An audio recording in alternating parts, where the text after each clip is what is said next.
राधिका बरसाने वारी की जय। पाप मोचनी एकादशी की व्रत कथा।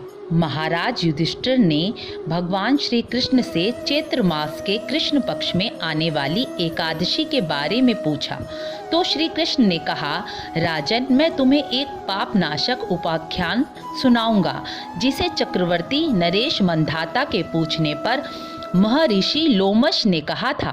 मंधाता ने पूछा, भगवान, मैं लोगों की हित की इच्छा से यह सुनना चाहता हूँ कि चैत्र मास के कृष्ण पक्ष में किस नाम की एकादशी आती है, उसकी विधि क्या है और उससे किस फल की प्राप्ति होती है।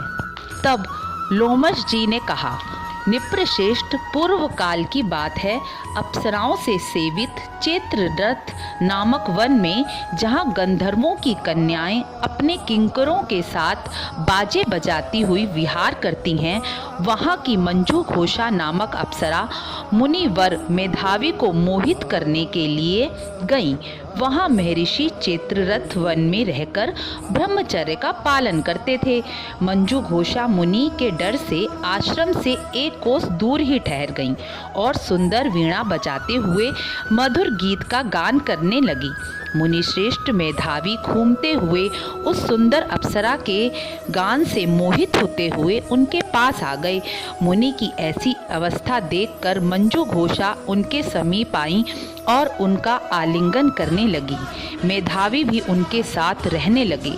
एक दिन मंजू घोषा देवलोक जाने के लिए तैयार हुई और मुनिश्रेष्ठ से आज्ञा मांगने लगी।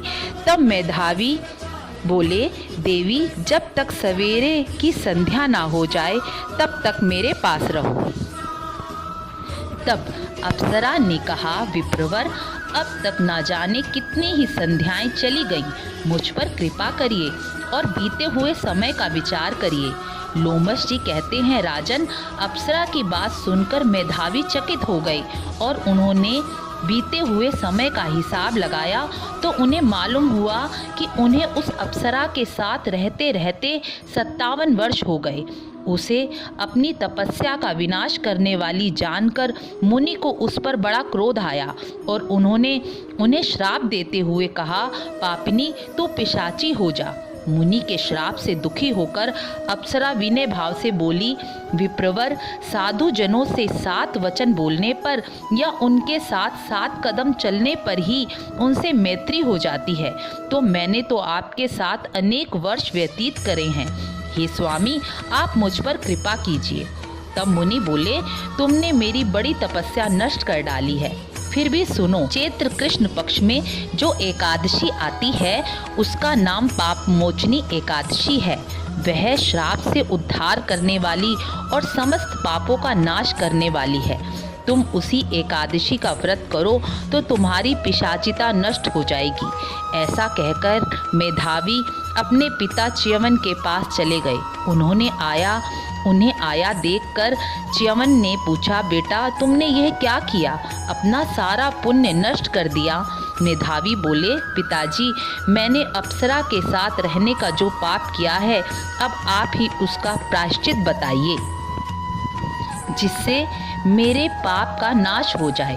तब च्यवन ऋषि ने कहा, चैत्र पक्ष के कृष्ण पक्ष की पाप मोचनी एकादशी का व्रत करने से तुम्हारे पाप का विनाश हो जाएगा।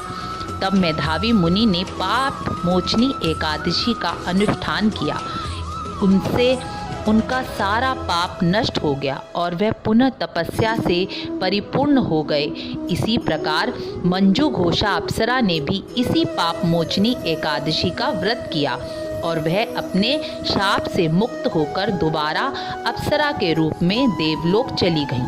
भगवान श्री कृष्ण कहते हैं, जो मनुष्य पाप मोचनी एकादशी का व्रत करते हैं उनके सारे पाप नष्ट हो जाते हैं। पिछले जन्म के श्राप या पापों को नष्ट करने वाली यह एकादशी बहुत उत्तम मानी गई है। इसको सुनने और करने से सहस्र गोदान का फल मिलता है। ब्रह्महत्या, स्वर्ण की चोरी, सुरापान, गुरु पत्नी गमन करने वाले महापापी को भी यह व्रत करने से पाप से मुक्ति मिलती है। वह व्रत सभी पापों का नाश करने वाला है। राधे राधे।